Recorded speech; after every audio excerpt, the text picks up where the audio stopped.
morning, children. How are you all? Hope you all fine. So today we are going to continue chapter 2 from history, new kings and kingdoms. So let's start from Urayur to Tanjavur. So we are going to see from Urayur to Tanjavur, how did the Cholas rise to power? How Cholas got power? Okay, children.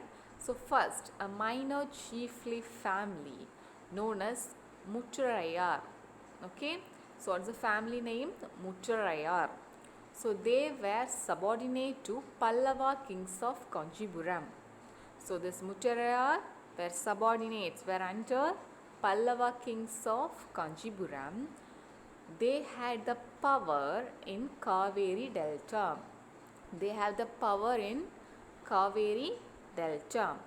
In the middle of 9th century, Vijayalaya, that is a family of the Cholas from Urayur. That's a famous family of the Cholas from Urayur, captured the delta from Muttarayar. Okay, so what happened? First, this Muttarayar, the famous family, they were subordinate under Pallava kings of Kanchipuram.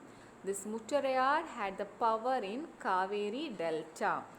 In the middle of 9th century, Vijayalaya, that is a family belong to Cholas. Okay, they are from Urayur.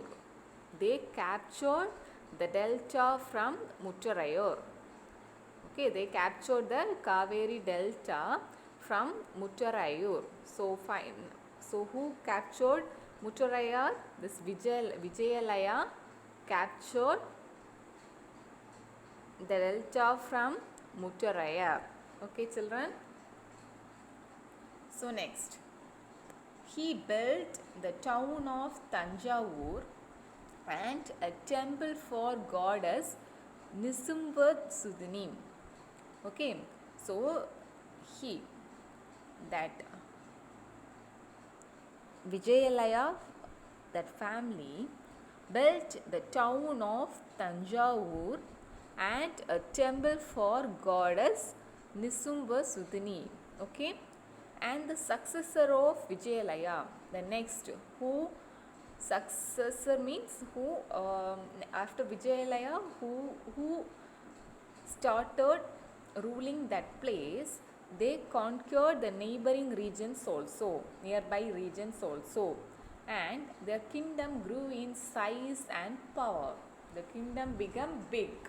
Okay, that include the Pandyan and Pallava territories to the south and the north. Okay, children, so that kingdom extended, that include the Pandyan and Pallava territories to the south and the north. Okay, children. Next, so now we are going to see about Rajaraja Chola I and Rajendra Chola I. Okay, so first, Rajaraja I, okay, is one of the powerful Chola ruler, became king in 985. He expanded the control over most of the place.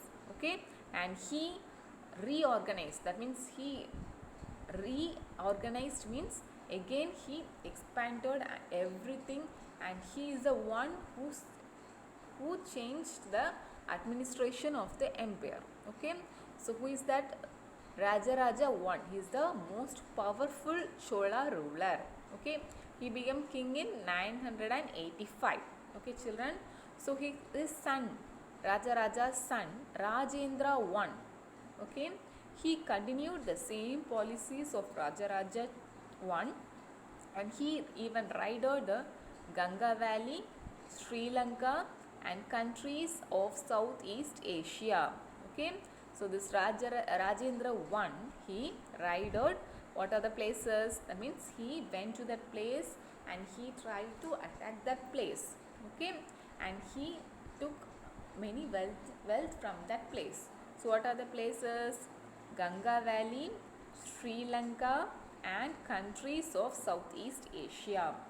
developing a navy for these expeditions. So for these, to ride these places, we want to develop navy expeditions. That means navy means military through sea, military operations on sea, military operation, army operation on sea. Okay. Next, splendid temples and bronze sculpture. So splendid temples and bronze sculpture. So big temples of Tanjavur and Gangaikonda Cholapuram was built by Rajaraja and Rajendra.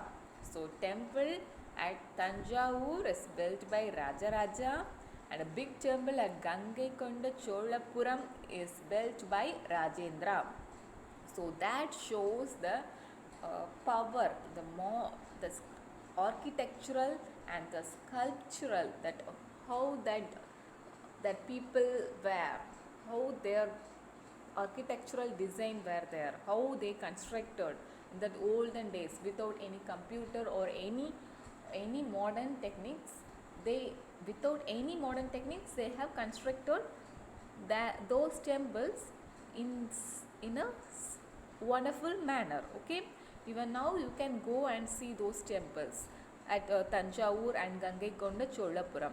So if you see that temple, they have built very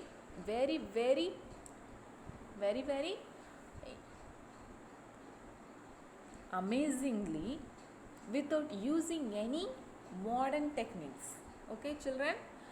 So Chola temples often became the nuclei of settlements which grew around them were centers of craft production. So craft production, what is craft? You all know, right? We are creating something using hand, like art and craft you are doing now, right? Your teacher is saying some design or something making with paper or anything in that art and craft class, and you are doing that. So like that, some craft production also increased during that period. Next, so look this temple. So this is the temple at Tanjavur, built by Rajaraja Chola. So look this temple. This is a top view of that temple.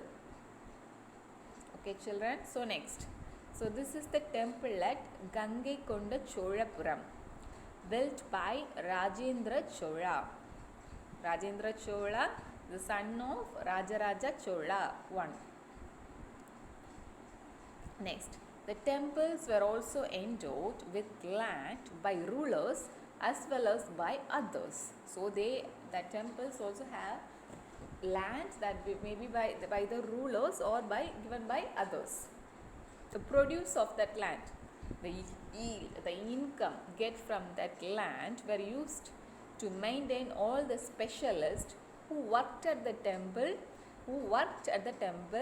and they were living near the temple. So like priest, what the priest will do, he will murmur the prayer, he will murmur the mantras. Okay, so next, garland makers, they used to make flower garland for God. Then cooking like prasadams or anything for the devotees. Next, sweepers, cleaning the temple. Musicians, those who are singing praising God songs. Then dancers. So these are the people who were living near the temple. They were working in the temple and they are living near the temple. Then this temple, not only the place of worship, but also the hub of economic, social and cultural life. So that temples were not only the place where they sit and worship God. Okay, it is also a place of economic. Economic means all related goods and service that related, and social, like socially how the people are connected, and cultural, all dances, like singing songs. So it's a hub of economic, social and cultural life. So temples are not only the place of worship, it's a hub of economic, social and cultural life.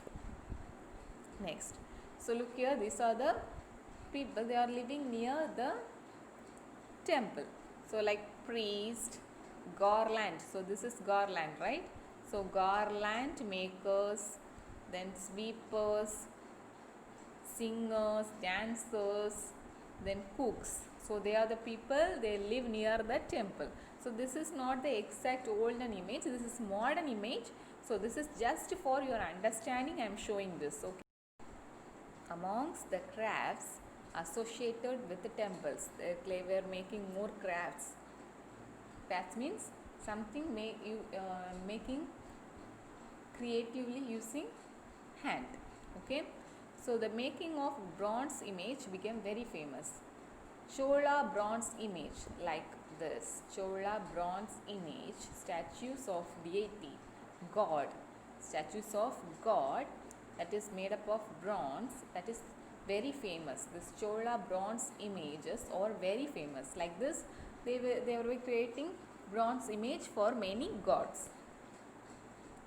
So this Chola bronze image, that was very famous, and most of the image were of deities. Deities means god or goddess, and sometimes the images were of devotees as well. As devotees means those who were very deeply attached to the god. Okay children. Okay, next. Thank you children, thank you for listening very patiently. So that's all for today's class. We will see the remaining of this lesson in the next videos. Okay, thank you children, have a nice day.